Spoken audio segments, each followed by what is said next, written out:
Anak ni mayaman pero naglalakad. Anak ni...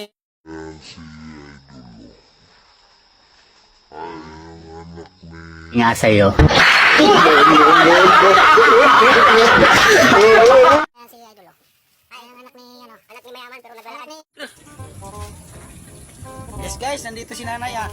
Bibili kami ng Guys, bibili kami ng props. From namin, kagagaling lang namin mag Kagaling lang namin mag patu-patupik. So bibili kami guys ng pamprop namin sa tindahan. Let's go. Dito na rin.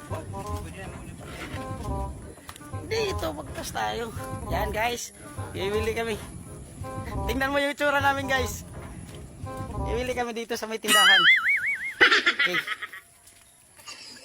Bili kami ng pamprops. Ayan yung kasama ko. Si Idol. Ayan yung pamprops natin. Hello. Tingnan ang itsura namin guys. Ayun, ba? Ayan o. Ayan, punta kami ng tindahan guys. Ayun, ba?